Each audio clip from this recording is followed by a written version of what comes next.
നല്ല സിനിമ സ്റ്റൈലിൽ സീനറി ആസ്വദിച്ച് വെയിലിൽ കൊണ്ടുകൊണ്ട് ഒരു ദോശ സ്പോട്ട് തേടിപ്പോയാലോ? ആ ദോശ സ്പോട്ടിൻ്റെ പേര് തന്നെ ദോശ സ്പോട്ട് എന്നാണ്. ഇത് കോർക്കിൻ്റെ സിറ്റിയിലാണുള്ളത്. പിന്നെ അഡ്രസ്സ് വേണ്ടവർ ഗൂഗിളിൽ തപ്പുക. നാട്ടിലെ റെസ്റ്റോറൻറ്റിൽ പോയിരിക്കുന്ന ഒരു ഫീലിംഗ് ആയിരുന്നു അവിടെ ഇരുന്നപ്പം എന്തൊക്കെയോ ഞങ്ങൾ പറന്ന് ഓർഡർ ചെയ്തിട്ട് അപ്പോഴത്തെ ആംബിയൻസും കാര്യങ്ങളൊക്കെ നോക്കായിരുന്നു. നല്ല അടിപൊളി ഇൻറ്റീരിയറും നല്ല സ്റ്റാഫും ആയിരുന്നു അവിടെ. എന്ത് ഓർഡർ ചെയ്യാന്നുള്ള തർക്കത്തിലാണ് ഇവർ.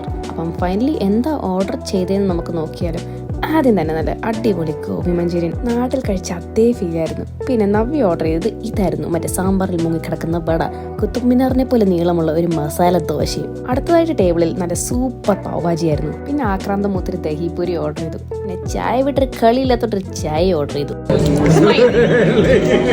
സ്മൈൽ എന്ന് പറഞ്ഞപ്പോൾ പൊട്ടിച്ചിരിച്ച നവ്യ ഓർഡർ ചെയ്താണ് ഇത്. അപ്പോൾ ഇതെങ്ങനെയെങ്കിലും പെട്ടെന്ന് തീർത്തിട്ട് ഇവിടെ ഇറങ്ങിപ്പോണം. ഇങ്ങനെ ബായ് പറഞ്ഞ് പോവല്ലേ എന്ന് പറഞ്ഞ് കടക്കാരൊരു ബില്ലും കൊണ്ടു തന്നു. ബില്ലടച്ച് നേരെ പോയത് ഈ പരിപാടിക്കായിരുന്നു. ഈ ഡാൻസ് ഫോമിന്റെ പേരാണ് ബച്ചാട്ട. ഇതെനിക്ക് വലിയ വശമില്ലാത്തതുകൊണ്ട് ഞാൻ ഇവിടുന്ന് ടാറ്റ ബൈ ബൈ പറഞ്ഞ് പോവുകയാണ്. Thank you for watching. അടുത്ത എപ്പിസോഡിൽ കാണാം ഇനി. ടാറ്റാ.